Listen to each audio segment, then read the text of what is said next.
ओम सभी को नमस्ते। ओम का उच्चारण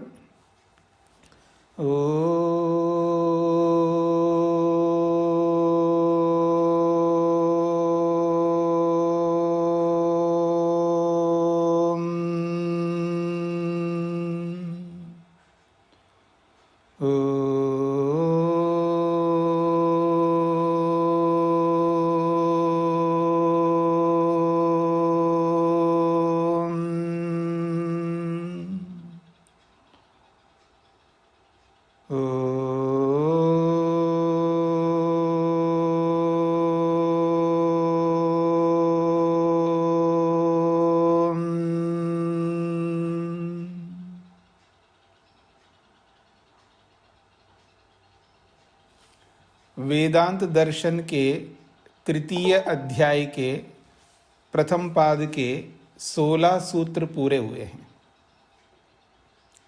प्रसंग चल रहा है स्वर्गलोक, मुक्तिलोक और नरकलोक, तीनों को लेकर के बात हो रही है। जो एक है देवयान और एक पितृयान। देवयान के मार्ग से स्वर्गलोक को जाता है और पितृयान मार्ग के माध्यम से, पितृयान के माध्यम से स्वर्गलोक को जाता है और देवयान के मार्ग से मुक्तिलोक को, मोक्ष को प्राप्त होता है। और इन दोनों के बीच में जो तीसरा लोक है वो नरक लोक है। तो दो ही लोकों का कथन आपने किया है, तो सभी चंद्रलोक को जाते हैं तो इसमें अंतर नहीं हो पाएगा, उसका समाधान चल रहा है। और उसी समाधान को और आगे बढ़ाते हुए और हेतु और कारण बताया जा रहा है 17वें सूत्र में। 17वां सूत्र है विद्या कर्मणो रीति तु प्रकृतत्वात्। विद्या कर्मणो इति तु प्रकृतत्वात्। विद्या और कर्म ये दोनों ही प्रकरण में विराजमान है।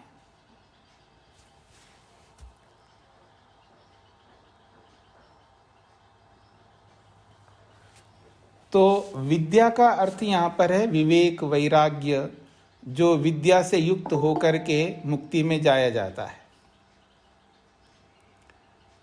तो जो विवेक से, वैराग्य से, जो अविद्या को समाप्त करके विद्या से युक्त, जिसमें विद्या की प्रधानता है, मुख्यता है, वो तो मुक्ति में जाते हैं।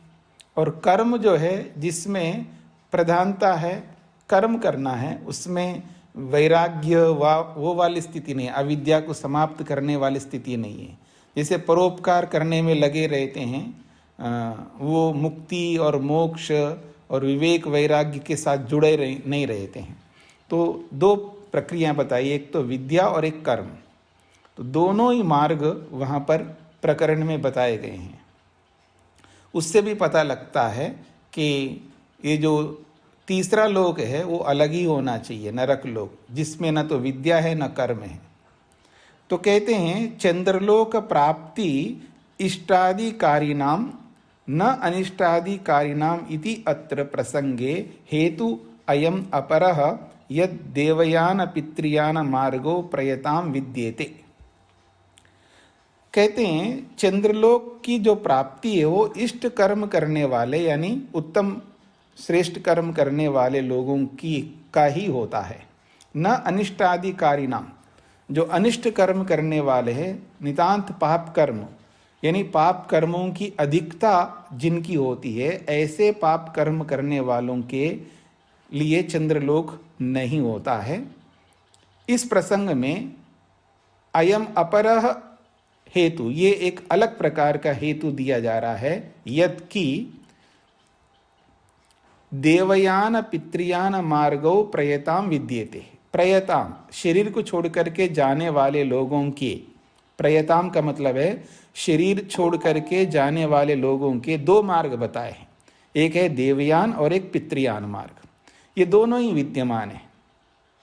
तो ये दोनों कैसे जाते हैं? विद्या देवयानम कर्मणा च पितृयानम।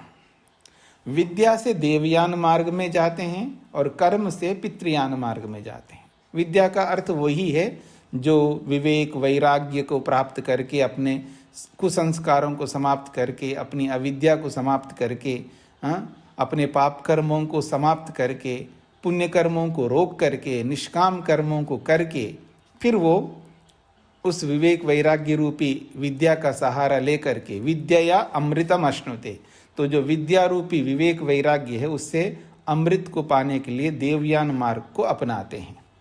वो कोई कोई विरले होते हैं। बाकी जैसे हम लोग जो हैं कर्मणाच, हम कर्मों को अपनाते हैं, हमें कर्म अच्छे कर्म करने, हमको अच्छे कर्म करने, मुक्ति नहीं चाहिए, अच्छे कर्म कर लेंगे जी, किसी की हानि नहीं करेंगे, किसी के यहाँ चोरी नहीं करेंगे, ठीक है, जैसे हम शरीफ लोग कहलाते हैं। हाँ, हम सब शरीफ मानते ना अपने आप को, हम बहुत अच्छे लोग हैं जी, हम गलत लोग नहीं हैं। तो हम जैसे जो शरीफ लोग हैं ऐसे हम लोगों का पितृयान होता है, मतलब अच्छा जन्म चाहते हम लोग, मुक्ति नहीं चाहते, लेकिन अच्छे माता पिता चाहिए, वो चाहिए, ये चाहिए, जो भी हमारे लिए, तो पितृयान मार्ग को हम अपनाते हैं। एवं उपासकानां विद्यावतां देवयानम इष्टापूर्ति कर्मिणाम पितृयानम भवति। इस प्रकार से एवं कहते उपासकानां, जिसमें उपासना ही मुख्य है विवेक वैराग्य के कारण से, तो उपासक लोग जो विद्या से युक्त है उनके लिए तो देवयान मार्ग है। और इष्टापूर्तकारी नाम, जो इष्ट और आपूर्ति का काम करने वाले हैं, अपनी कामनाओं की पूर्ति करने में लगे रहते हैं, अपनी अपनी इच्छा हैं, बहुत ख्वाहिशें रहती है व्यक्ति की, अपनी कामनाओं को पूर्ण करने में लगे रहते हैं और बीच बीच में परोपकार के काम करते रहते हैं। ऐसे जो इष्टापूर्ति कर्म करने वालों के लिए पितृयानम भवति, उनका पितृयान मार्ग होता है। तो अब इस बात को सिद्ध करने के लिए शास्त्रीय प्रमाण दिया जा रहा है श्रुति का। वेत्था यथा असो लोको न संपूर्यते। छांदोग्य में वही प्रसंग आया है जो 5 आहुति का जो प्रसंग आया था ना, 5 आहुतियों में जाकर के, 5वीं आहुति में जाकर के वो जो आपा है, जल है, वो पुरुष बन करके बोलने लगते, अर्थात वो पुरुष शरीर को प्राप्त होते हैं।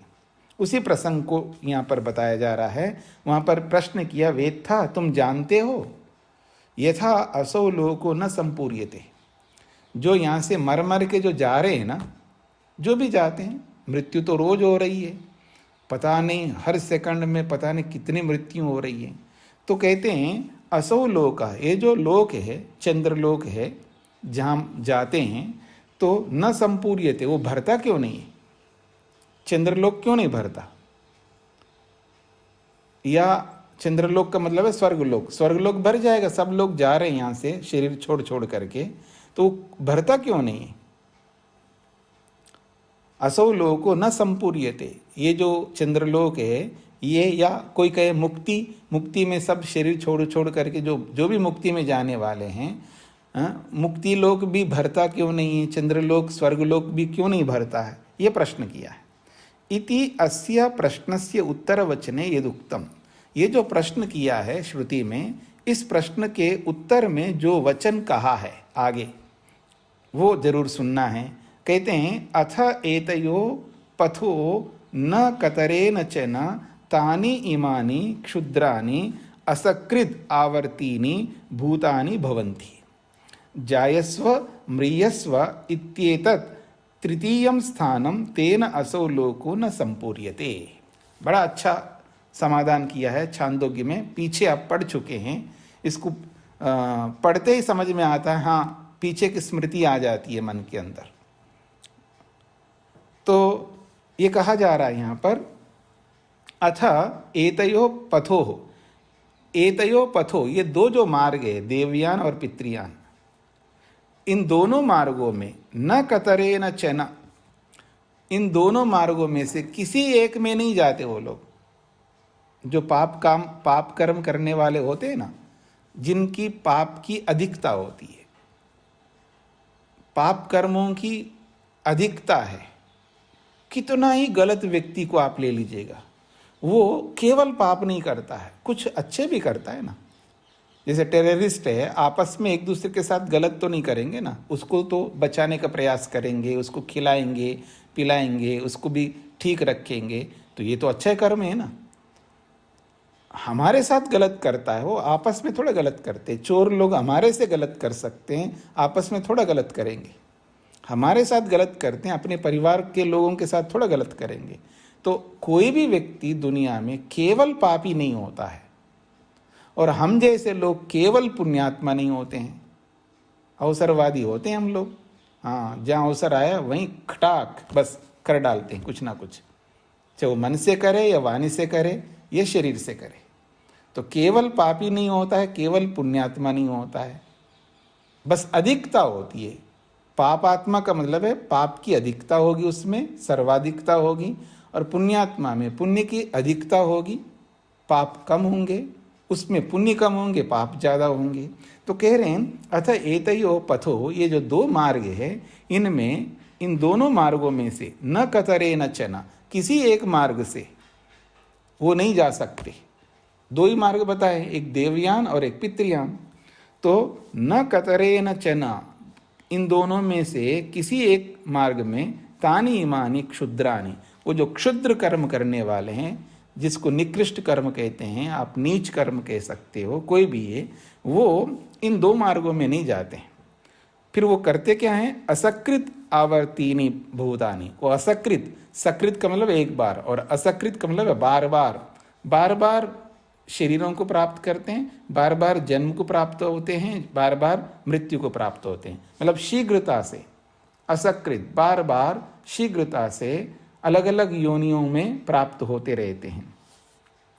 कैसे? जायस्व म्रियस्व, जायस्व म्रियस्व, पैदा होते हैं मर जाते हैं, मरते हैं फिर पैदा होते हैं, पैदा होते हैं फिर मर जाते हैं। कीट पतंग आदि जो भी छोटे छोटे क्षुद्र प्राणियों को आप देखेंगे, वो कितनी शीघ्रता से पैदा होते हैं, कितनी शीघ्रता से मरते जाते हैं। तो ये पैदा होते हैं मर जाते हैं, पैदा होते हैं मर जाते हैं। तो कह रहे हैं जायस्व म्रियस्व, पैदा होते रहते हैं और म्रियस्व मरते रहते हैं। एतत् तृतीयम स्थानम, ये तृतीय स्थान है उनका, उन दोनों मार्गों से अलग मार्ग है, देवयान पितृयान मार्ग से अलग है। इसी को तो नरक लोक कहते हैं। तृतीयम स्थानम तेन असौ लोको न संपूर्यते, इसलिए वो स्वर्गलोक भरता नहीं है। वे वहाँ रहेंगे तभी तो भरेगा ना, जाते आते हैं जाते आते हैं। स्वर्ग में भी तो केवल, स्वर्ग तो प्रधानता से है ना, स्वर्ग का मतलब केवल पुण्यात्मा ही रहते ऐसा नहीं है ना। आपके आसपास आस पड़ोस में कुछ ऐसा भी लोग होते होंगे ना जो आपको परेशान करने वाले होते हैं। वो कैसे लोग होंगे? जिनको गलती करना आपके साथ में, आपके साथ किसी के साथ में भी, हर नगर में हर गांव में कहीं ना कहीं कुछ लोग ऐसे होंगे जिसको आप कोई पसंद नहीं करते, जिनके कर्म ही ऐसे होते हैं। तो वो तो भी रहेंगे। तो इसलिए वो भरा नहीं रहते, क्योंकि वो उनका आना जाना लगा रहता है। भरता वो है केवल जाना ही जाना आ रहा है और वापस लौट के आना नहीं हो रहा है, तब भरेगा ना कोई। आपका पैसा भी भरता नहीं है, याद रखना। वो भी इधर से आ रहा है, उधर से कहीं ना कहीं खर्च होता ही जाता है ना, भरता नहीं है किसी का। कोई चीज़ भरती नहीं है, आना जाना होता है उसमें, स्थिरता किसी में नहीं है। अनित्य पदार्थ अनित्य ही रहेंगे, नित्य पदार्थ सदा नित्य ही रहेंगे। ये बात समझना है।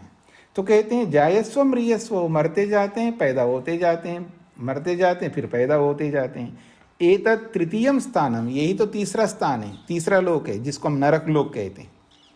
तेना असौ लोको न संपूर्यते, इस कारण से वो चाहे वो स्वर्ग लोक का हो मुक्ति लोक का हो, वो कभी कैसे भरेगा? वहाँ तो सब जा ही नहीं रहे हैं, और जो जा रहे हैं उस मार्ग में वहाँ तक पहुँचते नहीं, वापस लौट के आते हैं, अर्थात शीघ्रता से उनका बार बार जन्म होता रहता है। एवं अत्र देवयान पितृयान मार्गो विद्या कर्म निष्पन्नो प्रतिपाद्येते, इस प्रकार से ये जो देवयान और पितृयान जो मार्ग है, ये विद्या और कर्म से उत्पन्न होते हैं। विद्या प्रदान है देवयान और कर्म प्रदान है पितृयान। कुतः, ये बात आप कैसे कह सकते हो? कहते हैं प्रकृतत्वात्, प्रकृतो ही तो पूर्वतः, प्रकरण में पहले से ये चले आ रहे हैं। छांदोग्य में देखो उस प्रसंग में, तद या इत्तम विदुर ये च इमे अरण्ये श्रद्धाम तप इति उपासते इत्येषा देवयाना पंथा इति। तो कहते हैं तद ये इत्थम विदुर, वे इस प्रकार से जानते हैं जो लोग इमे अरण्य, ये लोग अरण्य में रहने वाले हैं साधु बन करके, अर्थात वानप्रस्थी और सन्यासी दोनों अरण्य में रहने वाले होते हैं। ब्रह्मचारी तो विद्या प्राप्त करने के लिए तो अरण्य में रहते ही हैं। तो ये इमे अरण्य, जो ये अरण्य में रहने वाले हैं, श्रद्धाम तप इति उपासते, श्रद्धा को ही सर्वोत्कृष्ट मानते हैं, तप को ही सर्वोत्कृष्ट मानते हैं, श्रद्धा पूर्वक तप करते हुए ईश्वर को प्राप्त करने के लिए ईश्वरीय उपासना करते हुए अपना जीवन यापन करते हैं, शुद्ध होते हैं, निर्मल होते हैं। लंबा श्लोक है, पूरा नहीं दिया है।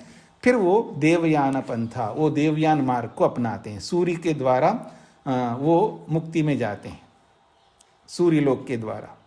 अथ ये इमे ग्रामे इष्टापूर्ते दत्तमिति उपासते, और जो ये लोग जो है ग्रामे, गांव में रहने वाले, नगर में रहने वाले, इष्टापूर्ते अपने अपनी ख्वाहिशों को, अपनी अपनी इच्छाओं को पूर्ण करते हैं और बीच बीच में लोकोपकार परोपकार करते हैं। दत्तम इति, हाँ हमने कुछ दिया, हमारे जीवन में हमने कुछ पुण्य किया, ऐसा मान करके जीते हैं।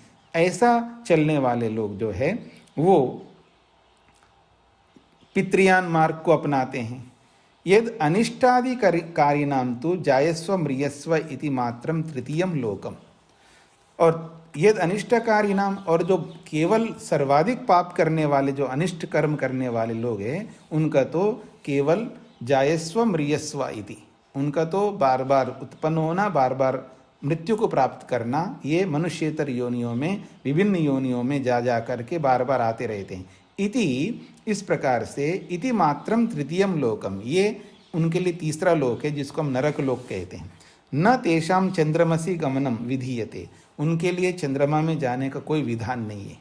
तेषाम तत्र कर्मफल भोग अभावात, उनका ऐसे कर्मफल भोगने का वहाँ नहीं है, ऐसे कर्म नहीं है जिन कर्मों के कारण से चंद्रलोक में, स्वर्ग में जाकर के वो फल भोग सके। तो ऐसे लोगों के कर्म फल भोग वहाँ पर ना होने से वो चंद्रलोक यानी स्वर्ग लोक को नहीं जाते, वो तो तीसरे लोक को, नरक लोक को ही जाते हैं। ये इसका अभिप्राय है।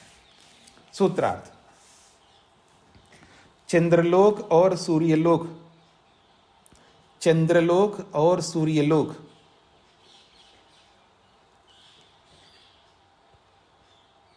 चंद्रलोक और सूर्यलोक गमन तो विद्या वाले, चंद्रलोक और सूर्यलोक गमन तो विद्या वाले और कर्म वालों का है। चंद्रलोक और सूर्यलोक गमन तो विद्या वाले और कर्म वालों का है।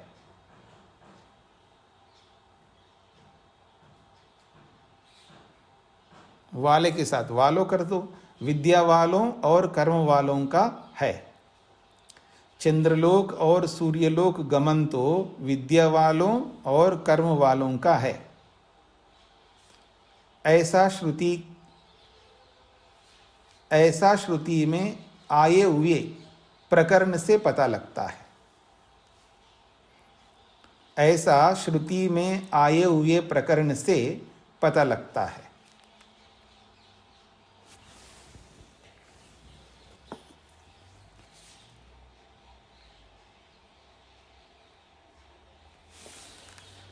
चंद्रलोक और सूर्यलोक गमन तो विद्या वालों और कर्म वालों का है, ऐसा श्रुति में आए हुए प्रकरण से पता लगता है। जी, कौन है जी? विक्रांत जी, क्या प्रश्न है आपका? स्वामी, जैसे आपने भी बताया, जिनमें पुण्यता अधिकता पाप कम है, और या जिनकी पाप कर्म ज्यादा है, पुण्यता अधिकता है, तो उनकी स्थिति क्या रहती है? वो चंद्रलोक पर जाते हैं, फिर वापस आ जाते हैं, तो चंद्रलोक तक पहुंच पाते हैं, नहीं पहुंच पाते? जो बीच वाले स्थिति है, यदि पाप पूरे पाप है वो तो ठीक है, जाए तो मदद में चले गए। जी जी, जो पुण्य की अधिकता है और पाप की शून्यता है, और या पाप की अधिकता है, पुण्य की कम है, मिश्रित कर्म है, उनकी गति क्या है बताइए? उनकी तो यही है ना, हम चंद्रलोक में रहते हैं ना, मनुष्य जहाँ भी रहते हैं वहाँ अब एक तो BMW गाड़ी में जा रहा है और एक पैदल जा रहा है। जी जी। बस ऐसा ही है। एक बहुत बड़ी कोठी बना करके रह रहा है, एक झोपड़ी में रह रहा है, एक एक एक एक स्लम में रह रहा है, एक बड़ी बड़ी अट्टालिकाओं में रह रहा है। रहे तो वही है ना स्वर्ग लोग। हाँ जी, हाँ जी, जी सर, जी जी। धन्यवाद। और उसी उसी उसी लोक में जो स्लम में रहता है और वो भी दयनीय स्थिति में रहता है, तो वही तो नरक लोक है ना। नरक लोक स्वर्ग लोक कोई अलग अलग स्थान विशेष में नहीं होते ना, इसी धरती पर ही हमारे सोसाइटी में ही विभाग हैं। जैसे आप लोग आजकल बोलते हैं जी वो पॉश एरिया है जी, ये स्लम एरिया है जी, ऐसे बोलते हो ना आप। तो वो स्लम एरिया को आप नरक लोक समझ लीजिएगा, पौष एरिया को आप स्वर्ग लोक समझ लीजिए, और क्या कर सकते हैं। यही लोक होता है जी। धन्यवाद सर। आगे बढ़ते हैं जी। न तृतीये तथोपलब्धे, न तृतीये तथा उपलब्धे। तो कहते हैं तृतीय का मतलब है तीसरा जो मार्ग है, तीसरा जो लोक है नरक लोक, वो नरक लोक स्वर्ग लोक में नहीं जा सकते। मतलब वो मान लीजिए पौष एरिया में नहीं रह सकते, यूं कह सकते हो आप। उनके पास इतना सामर्थ्य नहीं है कि वो पौष एरिया में रह सके, वो स्लम में ही रहेगा, वो अपना जुगाड़ ऐसी जगह ही रहेगा। तो कहते हैं न तृतीय तथा उपलब्धे, तीसरे लोग स्वर्ग में नहीं जा सकते। या मैं आपको और सरल उदाहरण देता हूँ, जो बड़ी बड़ी पार्टियां करते हैं, जो 5 स्टार्स में अलग अलग बड़े बड़े ऐसी जगह, तो वहाँ एंट्री पास होता है ना, तो एंट्री पास तो आपको मिला हुआ है जी, आप ही प्रवेश कर सकते हैं। बाकी लोग जो है वो कैसे प्रवेश करेंगे वहाँ पर, वहाँ एंट्री नहीं होगी। तो कहते हैं न तृतीय, ये जो नरक लोग वाले हैं वो नहीं जा सकते उस स्वर्ग में, क्योंकि उनके लिए तथा उपलब्धि, वैसा ही उपलब्धि है, यानी वैसा ही वहाँ पर वर्णन है कि वो नरक लोक में जाने का वर्णन है। जायस्व म्रियस्व इत्याख्ये तृतीय स्थाने, उनके लिए कैसे शब्दों का प्रयोग हो रहा है देखिए। जायस्व म्रियस्व, तू जा, तू मर। कई बार आप लोग भी परेशान होकर के बोलते होंगे किसी को, नहीं बोला हो तो आप समझ लेना, मन में बोलते होंगे, तो मेरी बात मानते नहीं हो, लाख बार बोल दिया, लाख कोशिशें करिए, तो जा मर, ऐसे बोलते ना आप लोग। तो जायस्व म्रियस्व, तो कहते हैं जायस्व म्रियस्व, बार बार पैदा होना, बार बार मरना, इत्याख्य, इस स्वरूप में जो तृतीय स्थान है, तृतीय लोक है, नरक लोक है, उस नरक लोक के संदर्भ में कहा जा रहा है पुरुषत्व प्राप्त है पंचम आहुति प्रसंग। तो पुरुष को प्राप्त करने के लिए, पुरुष बनने के लिए जो 5वीं आहुति का जो प्रसंग आया है, न तथा उपलब्धते, उनके लिए 5वीं आहुति का प्रसंग ही नहीं आएगा। उनके लिए प्रसंग नहीं होगा कि 5वीं आहुति में वो पुरुष बन करके बोलने लगते हैं। उनके इतने पाप कर्म अधिक है, तो पुरुष कैसे बनेंगे।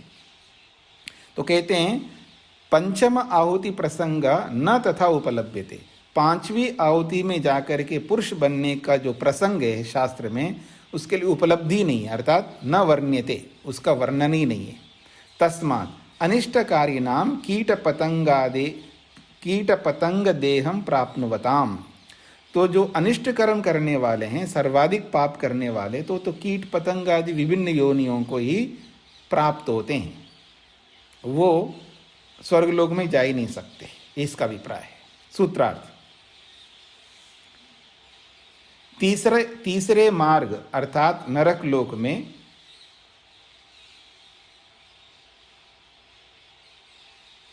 तीसरे मार्ग अर्थात नरक लोक में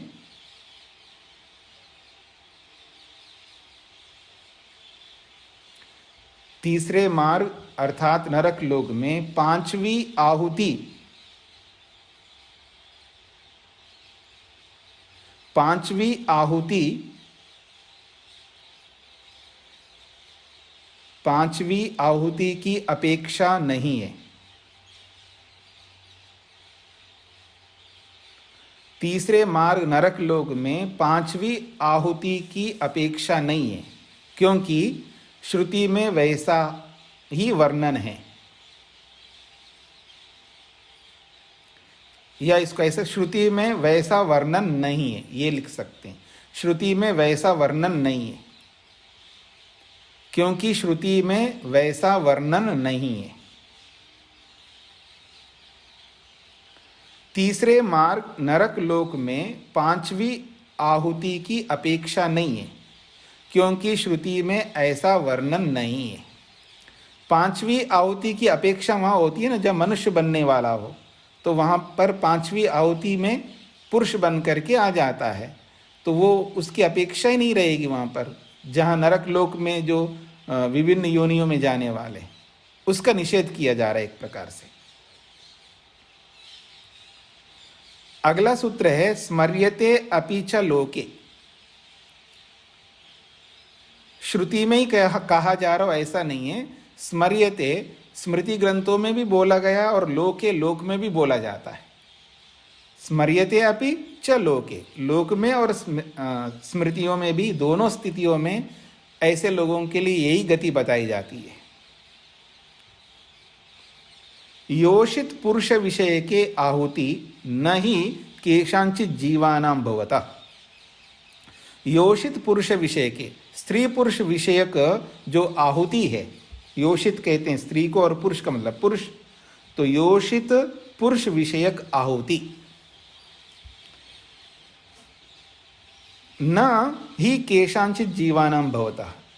कुछ आत्माओं को वो स्त्री पुरुष वाली आहुति प्राप्त ही नहीं होती है। इति स्मृतौ उच्यते, ऐसा स्मृति स्वयं कहती है। संति अयोनिजाः, वैशेषिक दर्शन का एक छोटा सा अंश दिया है। संति अयोनिजा, बिना योनि के भी बहुत सारे प्राणी पैदा होते हैं।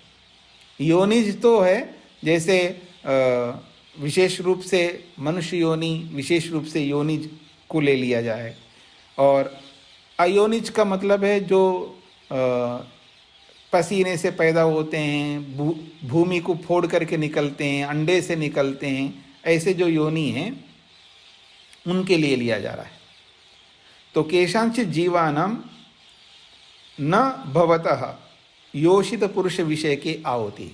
कुछ आत्माओं के लिए पुरुष विषयक, स्त्री विषयक कोई आहुति नहीं होती है, स्मृति ऐसा ही कहती है।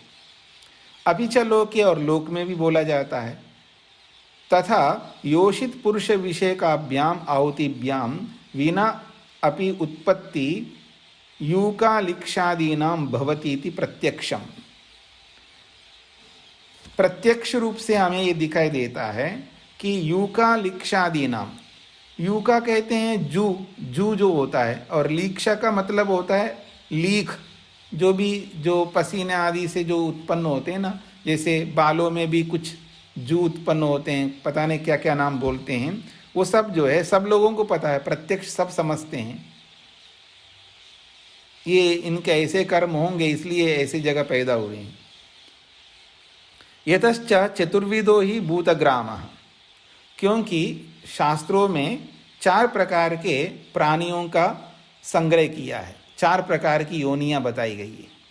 एक तो जरायुज, जरायुज जो झिल्ली से पैदा होने वाले हैं, जैसे गाय है, भैंस है, ये झिल्ली से जरायुज से पैदा होते हैं। मनुष्य हैं, ये जरायुज होते हैं, इसको जरायुज कहते हैं, जरा से उत्पन्न होने वाले।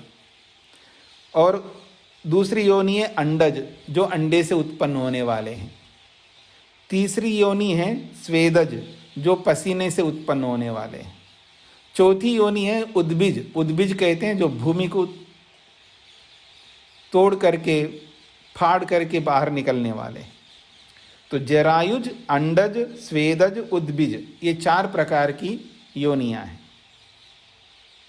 तत्र स्वेदज उद्भिजौ तु अयोनिजौ स्तः।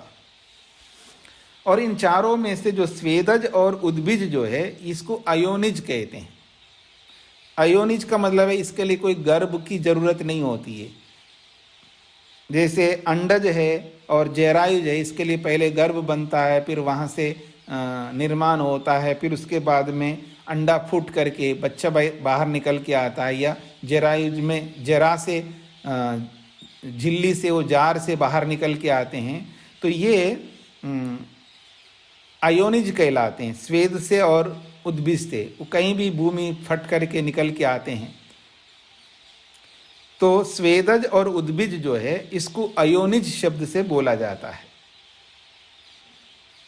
तो सूत्र का अर्थ बनेगा जी, स्मृति और लोक में, श्रुति और लोक में,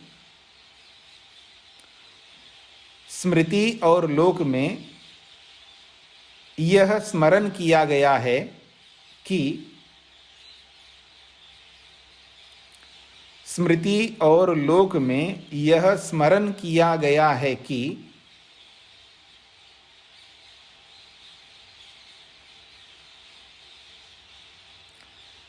स्मृति और लोक में यह स्मरण किया गया है कि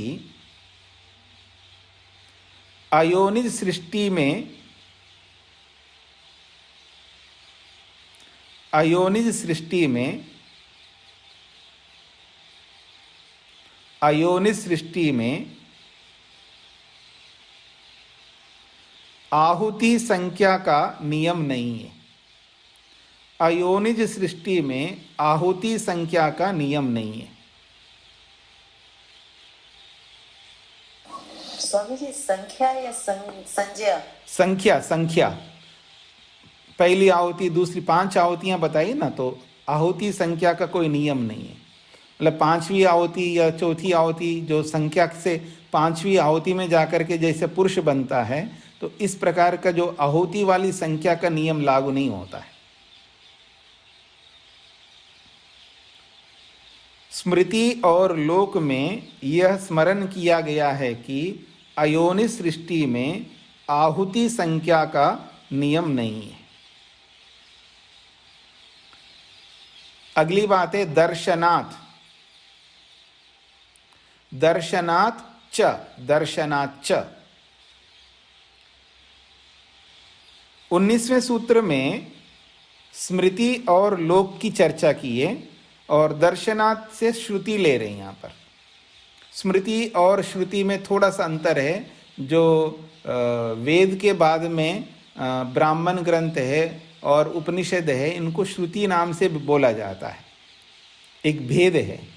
श्रुति शब्द से वेदों को भी लेते हैं और उपवेदों को लेते हैं और ब्राह्मण ग्रंथों को लेते हैं और उपनिषदों को भी श्रुति में ले लेते हैं, और स्मृति शब्द से बाकी ग्रंथों को लेते हैं। एक ऐसी भी एक भेद की प्रक्रिया है। तो इसलिए कह रहे हैं दर्शनाच्च, दर्शन होने से यानी देखा जाने से, यानी श्रुति में भी ऐसा ही देखा जाता है, श्रुति भी ऐसा ही कहती है। श्रुतो दर्शनाच्च, श्रुति में देखा जाने से।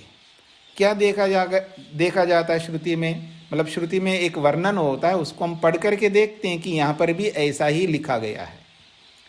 तो अयोनिजत्वम केशांचित श्रुतिर्दर्शयति। केशांचित, कुछ आत्माओं के लिए श्रुति ये दिखाती है कि वो अयोनिज होते हैं।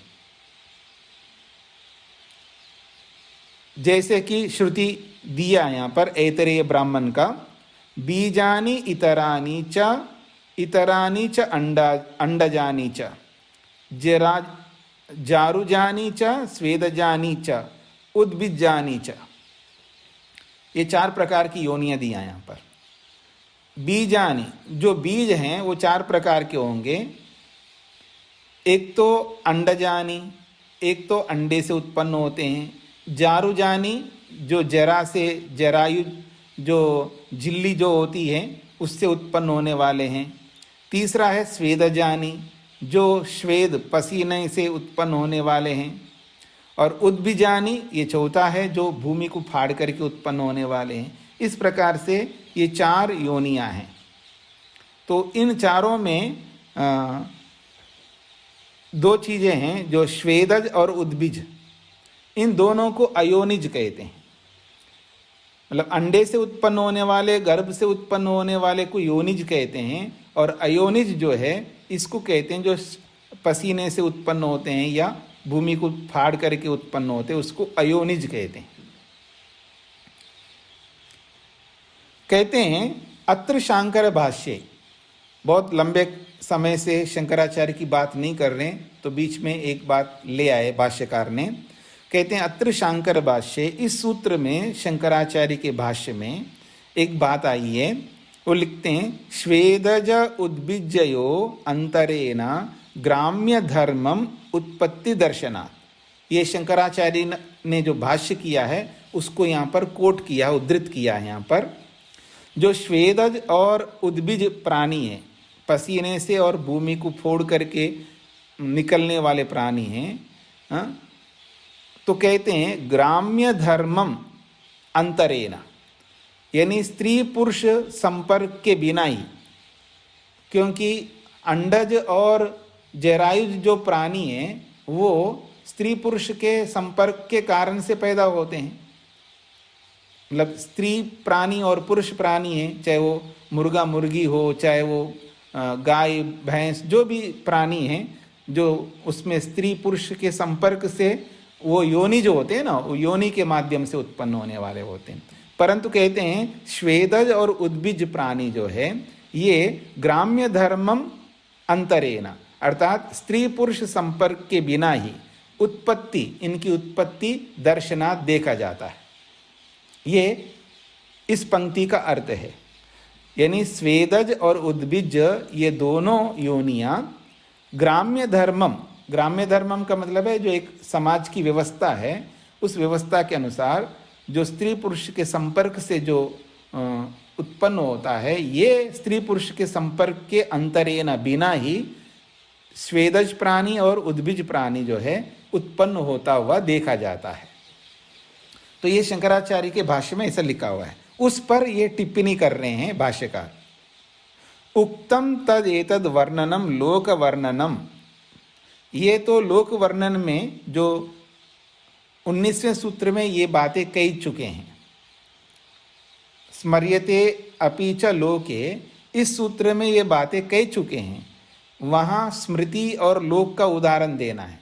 उसी लोक का उदाहरण यहाँ शंकराचार्य ने जो दिया है दर्शना सूत्र में, ये श्रुति का देना चाहिए, लोक का नहीं देना चाहिए, ऐसा भाष्यकार का कथन है।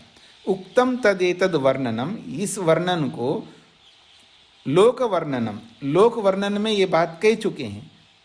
तत्तु पूर्व सूत्रे ही तथा व्याख्यानेन भवितव्यम, वैसा ही पूर्व सूत्र में अर्थात 19 सूत्र में इस प्रकार की व्याख्या होनी चाहिए। न अत्र, इस 20वें सूत्र में ऐसा व्याख्यान नहीं होना चाहिए। पूर्वत्र ही लोक शब्द पठ्यते, 19वें सूत्र में लोक शब्द पढ़ा है। तत्र तो लोके स्मर्यते, लोक में स्मरण किया जाता है। इति प्रतिपाद्य, ऐसा वर्णन करके स्मृते उदाहरणम दत्तम, वहाँ स्मृति का उदाहरण दिया है। शंकर भाष्य ने भी दिया है, शंकर ने भी वहाँ पर ऐसा दिया है। तन्न युक्तम, ऐसा कहना उचित नहीं है। लोके स्मर्यते, इस बात को इस सूत्र में नहीं देना चाहिए था। तथा च अत्र सूत्रे दर्शनात् लोके दर्शनादिति व्याख्यानमपि न यथार्थम, और दर्शनात् सूत्र में लोक में देखा जाने से ऐसा अर्थ जो शंकराचार्य ने व्याख्या के रूप में दिया है, ये भी उचित नहीं है। यथार्थम यतः सर्वत्र अस्मिन् शास्त्रे, वास्तव में यथार्थता क्या है, इस पूरे शास्त्र को आप देखेंगे तो इस पूरे शास्त्र में दर्शनात्, दर्शयति, दृष्टे, इन सब वचनों से, ये भी वचन है, इन सब वचनों से श्रुतिर लक्ष्यते। शांकर भाष्ये अपि अत्र, हाँ जी, बाकी लोगों को मेरी आवाज आ रही है? सही आ रही है जी, किसी किसी को नहीं आ रही तो उनका इंटरनेट ठीक नहीं होगा, बाकियों को ठीक आ रही है आवाज। तो कहते हैं पूरे इस वेदांत दर्शन में कहीं दर्शनात् शब्द आया, कहीं दर्शयति शब्द आया, कहीं दृष्टे शब्द आया। तो दर्शनात्, दर्शयति, दृष्टे, इन सब शब्दों से श्रुति लिया जाता है। और शांकर भाष्ये अपि अन्यत्र दर्शनात् शब्देन श्रुतौ दर्शनात्, और शंकराचार्य ने भी अन्य जगहों पर भी दर्शनात् शब्द का श्रुति में ही दर्शनात् ऐसा अर्थ किया है। जब और जगह श्रुति अर्थ लिया है तो यहाँ पर श्रुति अर्थ ना लेकर के स्मृति और लोक अर्थ जो ले रहे हैं ये उचित नहीं ले रहे हैं, ऐसा भाष्यकार का कथन है। पता नहीं आपको कितना समझ में आया। इसका सार ये समझ लीजिएगा, ये सूत्रों का जो अर्थ किया जाता है तो पूर्व सूत्र में आने वाले सूत्र में विरोध नहीं आना चाहिए, ऐसा अर्थ लेना चाहिए, ये इसका तात्पर्य है। तो 19वें सूत्र में जो अर्थ उन्होंने दिया है उस अर्थ का और 20वें सूत्र में अर्थ में थोड़ा डिफरेंस आ रहा है, भेद आ रहा है, भिन्नता आ रही है। तो ये बात आपको अगर समझ में नहीं आती है तो इसको छोड़ सकते, कोई बहुत इम्पोर्टेंट बात नहीं है, क्योंकि ये शास्त्रीय लोग समझ सकते हैं अथवा व्याकरण या जो संस्कृत समझने वाले समझ सकते हैं। ये आपके लिए नहीं समझ में आता, इसको छोड़ दीजिएगा। बस केवल उन्होंने गलत व्याख्या की ऐसा भाष्यकार का कथन है, छोड़ सकते हैं। सूत्रार्थ लिखिएगा। श्रुति में भी अयोनिज का वर्णन देखा जाता है। श्रुति में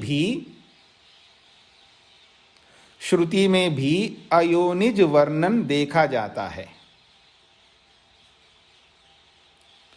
श्रुति में भी अयोनिज का वर्णन देखा जाता है। बस इतना ही सूत्र है, यहाँ पर इतना ही अर्थ है। श्रुति में भी अयोनिज का वर्णन देखा जाता है।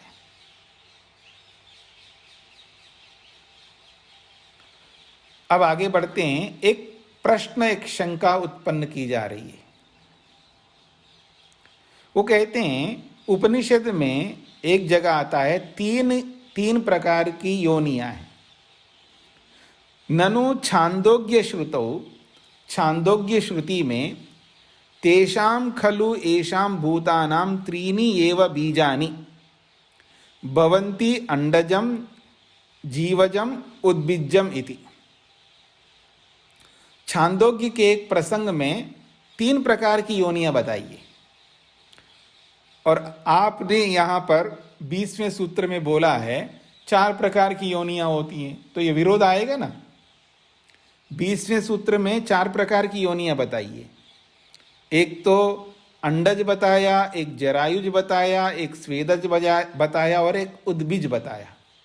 अंडज, जरायुज, स्वेदज और उद्बीज, ये 4 बताए 20वें सूत्र में। लेकिन छांदोग्य उपनिषद में आता है 3 ही प्रकार के बताए। वहां पर कहते हैं ननु छांदोग्य श्रुतौ, छांदोग्य की श्रुति में तेषां खलु येषां भूतानां, उन इन भूतों का, समस्त प्राणियों का, त्रीणि एव बीजानि, 3 ही प्रकार के बीज होते हैं जी। त्रीणि एव बीजानि भवन्ति, 3 प्रकार के बीज होते हैं। अंडजम, एक तो अंडे से उत्पन्न होना है। जीवजम, जो हम जैसे लोग जरा से उत्पन्न होते हैं ऐसे हैं। और तीसरा है उद्बीजम, और ये भूमि फाड़ करके जो निकलते हैं। तो 3 ही तो बताए। इति त्रिविधो भूतग्राम, इस प्रकार से 3 प्रकार का प्राणियों का संग्रह किया है। कथम उच्यते तत्समाधीयते, और आप 4 प्रकार की योनियां बता रहे हो, ये कैसे बता रहे हो आप? जब छांदोग्य में 3 बताए तो आप 4 क्यों बता रहे हो? ये प्रश्नकर्ता का प्रश्न है। तो उसका तत्समाधीयते, उसका समाधान कर रहे हैं। तृतीय शब्द अवरोध संशोकजस्य, तृतीय शब्द अवरोध संशोकजस्य, संशोकज कहते हैं स्वेदज प्राणियों को, स्वेदज को संशोकज भी कहते हैं। संशोकज, इसी को स्वेदज कहते हैं। यानी स्वेदज प्राणी जो पसीने आदि से उत्पन्न होते हैं उनको स्वेदज कहते हैं अथवा संशोकज कहते हैं। तो कहते हैं यहाँ संशोजकस्य, ये जो स्वेदज प्राणी है, तृतीय शब्द, जो तीसरा प्रकार है उद्बीज, उसी उद्बीज के अंतर्गत लिया जाता है। भेद जो करना होता है वो आपेक्षिक होता है। जैसे हम लोग कर्मों का भेद करते, पाप और पुण्य, पाप और पुण्य के रूप में हम लोग कहीं जगह पर शास्त्रों में दो प्रकार के कर्मों के भेद आते हैं, पाप और पुण्य के रूप में। लेकिन मुक्ति को ध्यान में रख करके महर्षि पतंजलि ने, वेद व्यास ने कर्मों के 4 भेद कर दिए। कर्मों के 4 भेद कर दिए। एक कहा पाप, एक है मिश्रित, एक है सकाम और एक है निष्काम, ऐसे 4 भेद कर दिया। तो फिर और जगह जो पाप और पुण्य के रूप में 2 ही भेद बताए, तो जो पुण्य है उस पुण्य के अंतर निष्काम को भी ले लो, मिश्रित कर्म को भी ले लो, तो 2 भेद हो जाएंगे, पाप और पुण्य। तो ऐसे ही यहाँ पर जो 3 भेद बताए हैं, तो 3 भेदों में से जो उद्बीज बताया है, उस उद्बीज में ही श्वेदज को डाल दो, अंतर्नीत कर दो, उसमें कोई अंतर नहीं आएगा, विरोध नहीं आएगा। ये इसका समाधान किया। तो तृतीय शब्द अवरोधा, यानी तीसरा प्रकार का जो योनि है उसमें अवरोधा, उसमें जोड़ दो आप, उस स्वेदज योनि को उद्बीज वाले में जोड़ दो। तो संशोकजस्य श्वेदज योनि को तृतीय शब्द जो तीसरा जो उद्बीज है उसके अंदर अवरोधा, उसके अंदर जोड़ लो। यह सूत्र का अभिप्राय है। भाष्य है अत्र उभयत्र श्रुति वचनयो न विरोधो अस्ति। यहां दोनों जगहों पर 20वें सूत्र में जो श्रुति दिया है उसमें और ये जो छांदोग्य का जो श्रुति आप दे रहे हो, इसमें इन दोनों श्रुतियों में न विरोध, कोई विरोध नहीं है। ये तो ही क्योंकि संशोकजस्य, इसको खोल के बताया है स्वेदजस्य। संशोकज का अर्थ है श्वेदज। तो ये जो श्वेदज है तृतीय शब्द कह उद्बीजे अवरोधो अंतर्भावो विद्यते। तो ये जो श्वेदज योनि है इसको तृतीय शब्द का, यानी तीसरे शब्द से बोलने वाला जो उद्बीज है, इस उद्बीज के अंदर में अंतर्भावित कर दो, अर्थात उसके अंदर जोड़ दो, तो आपको समझ में आ जाएगा। वो तो भेद जो करते हैं वो अपेक्षा से करते हैं। कहीं व्यापक दृष्टि से बोलना हो तो उसको भेद ज़्यादा करते हैं, कहीं संक्षेप से बोलना हो तो भेद कम करते हैं। ये तो हमारे सुविधा की दृष्टि से है। भेद जो किया जाता है ये हमारी सुविधा की दृष्टि से की जाती है। जहाँ संक्षेप करना हो तो कम भेद करके बताते हैं, जहाँ विस्तार से बताना होता है वहाँ पूरे भेद करके बताते हैं। तो इसलिए कोई समस्या नहीं आएगी। श्वेदज को आप उद्बीज में ले लो तो समस्या नहीं आएगी, ऐसा सूत्रकार ने उसका समाधान दिया है। सूत्रार्थ लिखिएगा।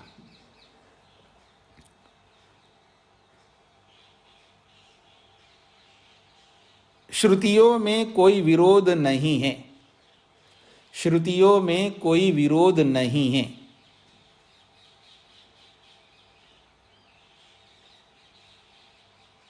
श्रुतियों में कोई विरोध नहीं है क्योंकि श्वेदज योनि को,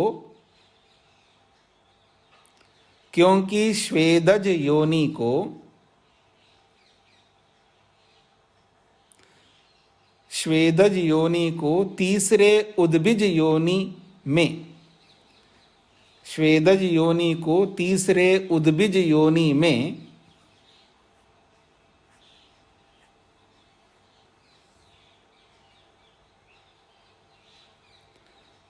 स्वेदज योनि को तीसरे उद्बीज योनि में जोड़कर बोला जाता है।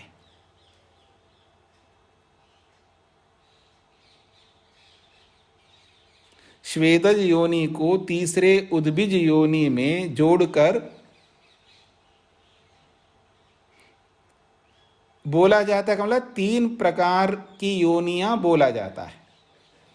वो आप अंडरस्टूड है इसलिए उसको नहीं बोला है मैंने, तो आप लिखना है तो लिख सकते हैं। 3 योनियां बोला जाता है। श्रुति में कोई विरोध नहीं है क्योंकि स्वेदज योनि को तीसरे उद्बीज योनि में जोड़कर तीन योनियां बोल या तीन प्रकार बोला जाता है, तीन प्रकार बोला जाता है। तो पूरा हो जाएगा सूत्रार्थ। हाँ जी, स्नेहा जी का क्या प्रश्न है?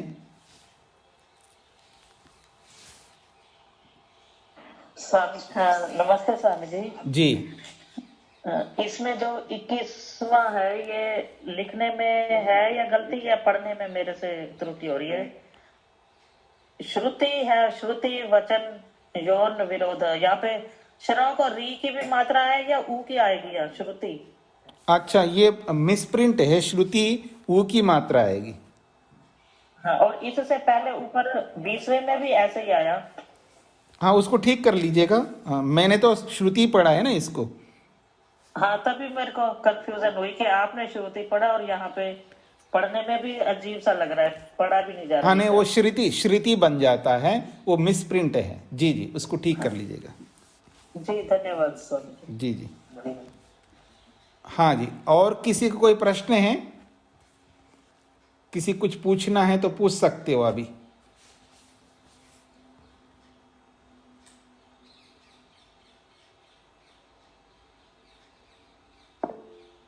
नमस्ते स्वामी जी। हाँ जी, नमस्ते जी। स्वामी जी, ये स्वेदज में जैसे कि अंडे या फिर गर्भ से नहीं उत्पत्ति होती है, जो सूक्ष्म जीव जो बैक्टीरिया वगैरह होते हैं, ये भी उसी में आते हैं। वो तो इनकी उत्पत्ति के लिए फिर क्या प्रक्रिया होती है? वो ऐसे ही समझना चाहिए जैसे उद्बीज जो है वो योनि के माध्यम से स्त्री पुरुष के संपर्क से नहीं होते हैं ना, वो तो ऐसे ही उत्पन्न होते रहते हैं, भूमि फाड़ करके निकलते रहते हैं। तो जैसे आप देखेंगे जो पेड़ पौधे जो भी है वो भी भूमि को फाड़ करके निकल के आते हैं, वहाँ संपर्क ऐसा स्त्री पुरुष का कोई संपर्क ऐसा नहीं होता है। योनिज तो ये दो ही माने जाते हैं, जरायुज और अंडज, ये स्त्री पुरुष के संपर्क से उत्पन्न होते हैं। बाकी जो है श्वेदज है, उद्बीज है, ये ऐसे ही उत्पन्न होते हैं। इसको अयोनिज कहते हैं इसको। जी, एक प्रक्रिया है ना, स्त्री पुरुष की प्रक्रिया है। चाहे किसी भी प्राणी में आप देखेंगे तो वहाँ स्त्री पुरुष के संपर्क के कारण से ही वहाँ पर पैदावार होता है, और इनमें ऐसा नहीं होता है।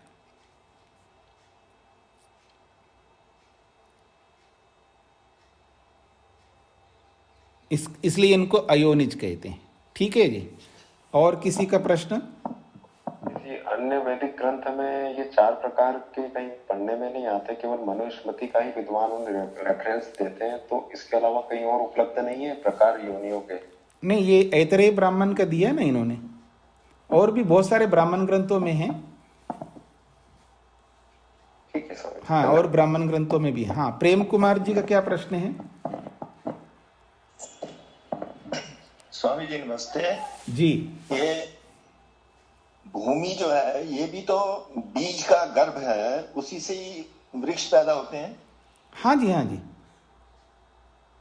और ऐसे ही पसीने मैल जो है वो स्किन जो है हमारी, वो उसका गर्भ होगा, किसी बैक्टीरिया का या कुछ होगा ऐसा? देखिए, गर्भ होना अलग बात है, और प्रश्न ये हो रहा है कि योनिज का मतलब यहाँ ये लिया जा रहा है जब स्त्री और पुरुष के संपर्क से जो उत्पन्न होता है उसको योनिज माना जा रहा है। और वहाँ ऐसा नहीं होता है, पसीना से जो पैदा होते हैं या भूमि को फाड़ करके जो होते हैं, वो ऐसा कोई स्त्री पुरुष के संपर्क ऐसा वहाँ नहीं है। बस वहाँ पर बीज डालो, उत्पन्न हो जाते हैं। फिर अब जैसे गुठली है, आम के गुठली है, और भी ऐसे कुछ है, धरती पे डाल दो और वो पैदा हो जाते हैं। उसमें कोई संपर्क इस तरह का नहीं होता है। योनिज का मतलब है स्त्री पुरुष का संपर्क, चाहे वो मनुष्य का हो चाहे मनुष्येतर जो गाय भैंस घोड़ा बकरी आदि जिसमें होता है उस तरह का नहीं है। ये सब योनिज कहलाते हैं। जी ठीक है स्वामी, धन्यवाद जी। हाँ, नरेश जी का क्या प्रश्न है? जी स्वामी जी, ये मुझे समझ में नहीं आ रहा कि कब हम किसको श्रुति कहते हैं और कब स्मृति कहते हैं। ये मनुस्मृति की जो मैंने क्लास अटेंड की थी तो उसमें आपने कहा था कि वेदों को श्रुति कहते हैं और अन्यों को स्मृति कहते हैं। जी जी, लेकिन यहाँ पर थोड़ा सा ऐसा नहीं लग रहा है। जी बिल्कुल है, दोनों में अंतर है। वहाँ जो मनुस्मृति में मैंने बोला है वो अलग व्याख्या है, यहाँ जो बोला जा रहा है ये अलग व्याख्या है। तो व्यापक दृष्टि से व्यापक दृष्टि से दो भेद करते हैं। जो 4 वेद मूल संहिता हैं उन्हीं को श्रुति बोला जाता है, बाकी सब स्मृतियां बोली जाती है, वो व्यापक दृष्टि है। और बाकी जो दूसरी दृष्टि है इसमें शास्त्रों में ये है कि 4 वेद संहिताओं को भी श्रुति कहते हैं, और ब्राह्मण ग्रंथों को भी श्रुति कहते हैं, और क्या कहते हैं, आरण्यकों को भी श्रुति कहते हैं, उपनिषदों को भी श्रुति कहते हैं। लेकिन आप देखेंगे दर्शनों को श्रुति नहीं बोलते हैं, दर्शनों को नहीं बोलते हैं, और शिक्षा, व्याकरण, निरुक्त आदि जो 6 अंग है वेद के, उनको भी श्रुति नहीं बोलते। तो ये अलग अलग दृष्टिकोण से इनको बोल देते हैं। अभी हमने जो 8वां सूत्र पढ़ा था उसमें भी छांदोग्य उपनिषद को श्रुति कहा है, सांख्य दर्शन को स्मृति कहा है। जी जी जी जी जी। तो ये भेद जो है ना, वो प्रसंग के अनुसार वो भेद ऐसा कर देते हैं। क्योंकि अच्छा स्वामी जी, जी जी, मैं अपनी पूरी बात कर लेता हूँ। जो ऋषि लोग हैं, ऋषि लोगों की अलग अलग मान्यताएं भी होती है ना। तो कुछ ऋषि लोगों की मान्यता है कि केवल 4 वेद संहिताओं को ही श्रुति कहेंगे, बाकी सब स्मृतियां हैं। और कुछ लोगों की मान्यता है कि यहाँ तक भी श्रुति बोलने में कोई आपत्ति नहीं है, केवल ये व्यवहार के लिए अपनी अपनी परिभाषाएं होती हैं। आपकी यूनिवर्सिटी में अलग कुछ नियम होते हैं, दूसरी यूनिवर्सिटी में कुछ अलग नियम होते हैं, बस इतनी सी बात है और कुछ नहीं है। जी अब बोलिए। स्वामी जी, द्वितीय अध्याय के जो चतुर्थ पाद में जी एक 7वें सूत्र में आया ये, और 13वें सूत्र में एक जगह लिखा है अणुवश्च और एक जगह अणुश्च, जबकि अर्थ दोनों का मतलब सेम है, लेकिन इसमें अणुवश्च बनाया और इसमें अणुश्च बनाया, ये कैसे? ये पहले आप पृष्ठ संख्या बताइए, फिर मैं देख के बता सकता हूँ।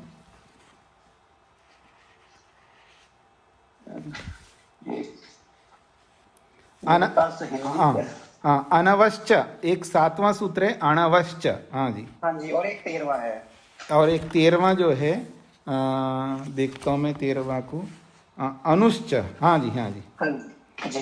तो इसमें क्या प्रश्न है आपका?